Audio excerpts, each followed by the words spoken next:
Welcoming Phil to the Hall of Fame is Bill Bradley. Ladies and gentlemen, Phil Jackson.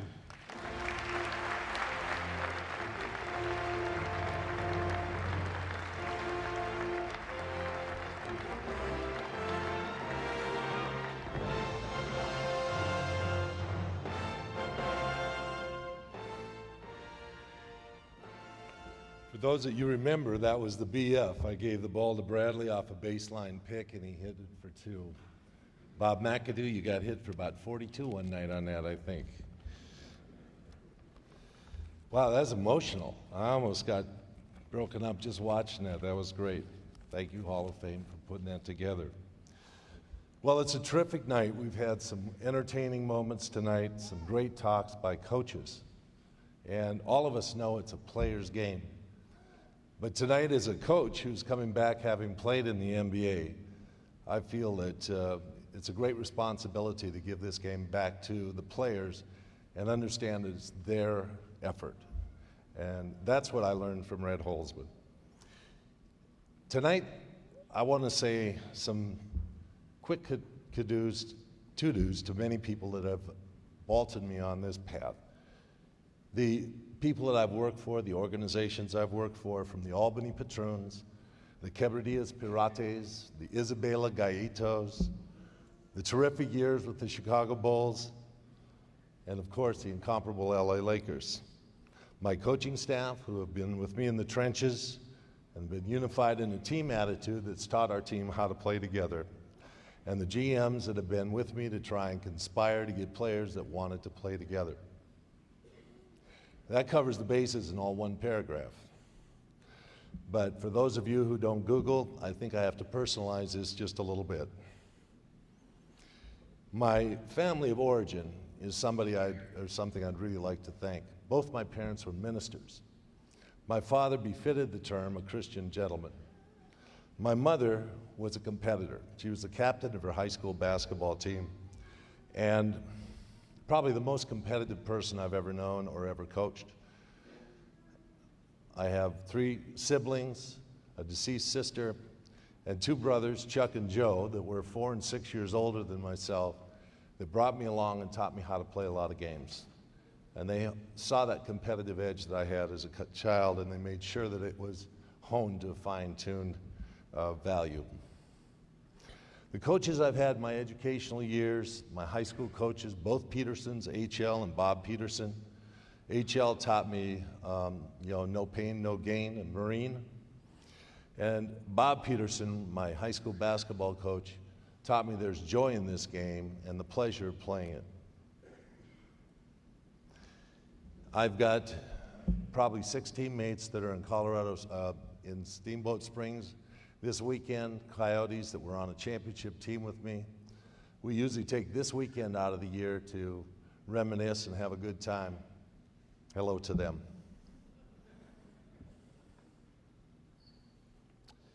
The University of North Dakota recruited me. Coach was Bill Fitch. He was a young guy at 31, guy that was filled with vim and vigor, and I bought into his recruit and came to the University of North Dakota. We had great successes there. Bill was a guy that pushed me hard as a coach. He was a guy that was a very demanding person, and I give a lot of thanks to Bill in the process of coming along, teaching me a lot about basketball. My co-captain and roommate there, Paul Peterson's in this audience. Thanks, Paul, for showing up. My professional career, a lot of it's tribute to Red Holzman, who was a scout for the New York Knicks, saw me play in many situations when I was in college and encouraged the Knicks to draft me in the 2nd round behind Walt Frazier.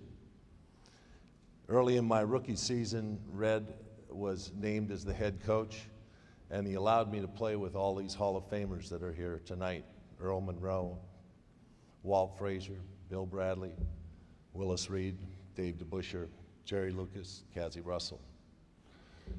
But probably the most pivotal moment in that career that I had with the New York Knicks was when I was injured after a very successful rookie year, when I was named as an all-rookie to the all-rookie team, was being injured in the middle of my 2nd year with a very serious career-threatening injury, and had to sit out not only the rest of that season, but the following season when the Knicks won their first championship in 69-70.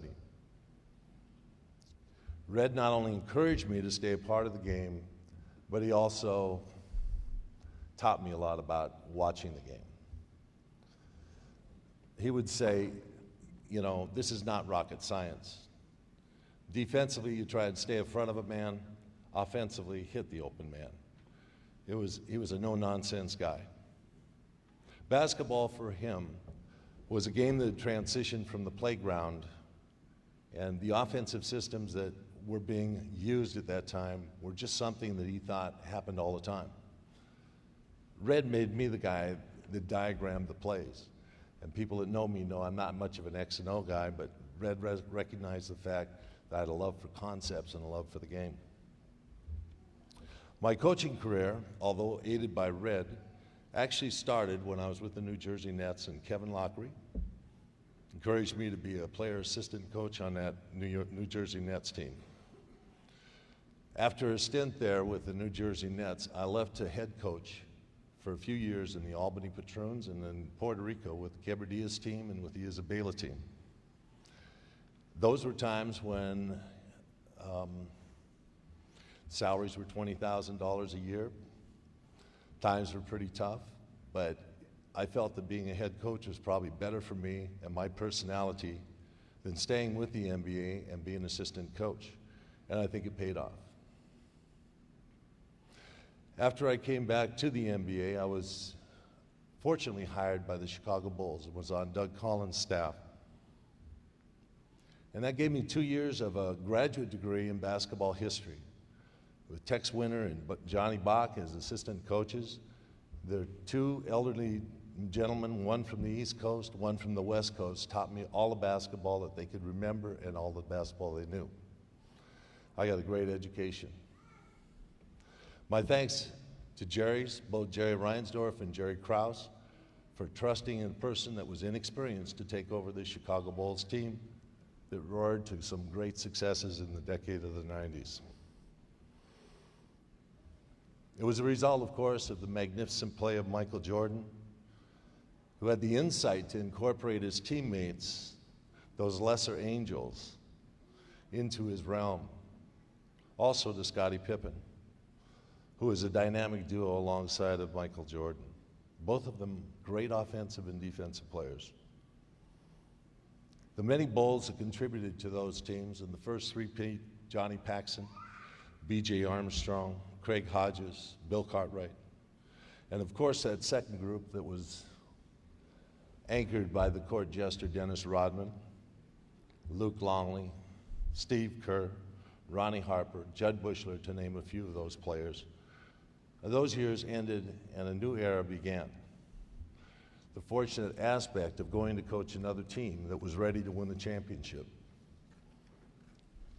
Jerry Buss said, I'd certainly like to win another championship, and I thought that we could perhaps win more than one, and we did.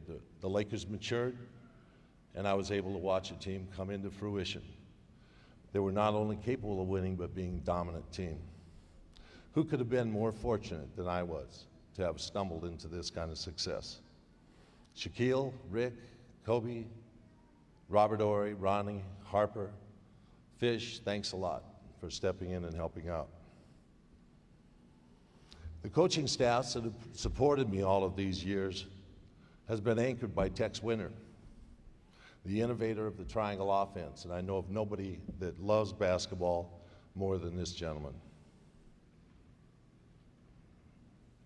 Other staff members that have been with me over the years are here tonight, and I'd like to remember them. Frank Hamlin, Jim Rogers, Jim Clemens, Kurt Rambis, Brian Shaw, Bill Cartwright, who also was a co-captain on that first three-peat team, and Charlie Rosen, a friend and a collaborator in Albany, New York, who predicted my success and is the most prolific basketball novelist of this era. Of course, I have to thank my family. They're my personal cheering section. They were chasing their dad around to a variety of places, and they made it possible for me to have some success. First of all, June, the mother of 4 of my 5 children, she's the best mother and cheerleader. I've said before that my 5 kids use the playoffs as a measure of a party to kick off the summer. They went through 10 finals. They just had a ball. Tonight I'd like to read a poem by my youngest son, the poet, to give some perspective about the life. This is from a poem he wrote called The Domestic. But cross-court I'd always study my father, his fist on chin brooding, from which I was certain the game's cadence must originate. Each entry pass orchestrated, all layups divined, or during timeouts the arc and tremble of his ballpoint as he etched in the playbook a flash pivot and flex cut or a weak side back screen, where Edwin Peyote leaped away with the rim, driving his forearm through the metal pith, spinning it at half court, a trophy on a spit. And I remember those defeated nights I hid beneath the bleachers, imagining each play strung up in passing like a parade of migratory birds, remembered less for flight than for rhythm, turning and turning under my father's constellation. Before he took the wheel, before we sank into the wetlands, shrieking all the way to our rental houses by the anthills at sea. Thanks, Ben.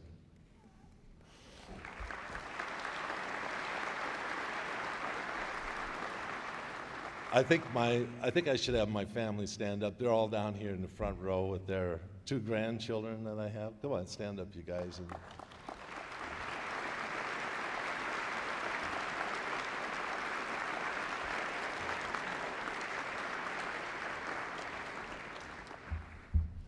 Basketball is a wonderful game, and it's evolved so much in the 45 years that I've been part of it. From watching the Texas El Paso team to seeing the athletes evolve to the space that they're at, the domination physically of the game. I think the game's always evolved. I think sometimes that we put our players on too short a court and too short a basket for the way they can play the game now. I think the game has to evolve, and you in the hall and people that are here, we're capable of keeping that game evolving to keep it even a better sport as it goes forward. I think we always must remember to respect the game. And the reason why James Naismith made this game happen. It's a competitive game, a non-contact sport that's based on speed and skill. And it's a lovely game to coach. Finally, before I'm through, I'd like to thank Jeannie Buss, my companion, who talked me into coming back in the second coming of the Lakers. And I want to let you know that we're still going for the gold. Thank you.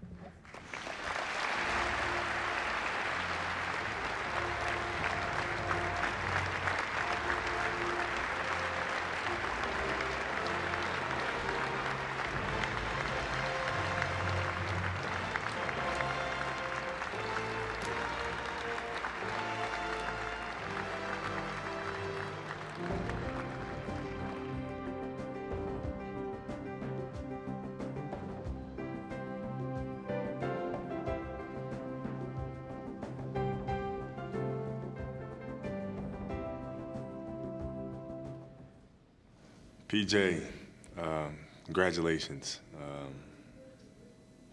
Unbelievable career, remarkable. I've said it once, I've said it many times, you're the greatest coach I ever coached.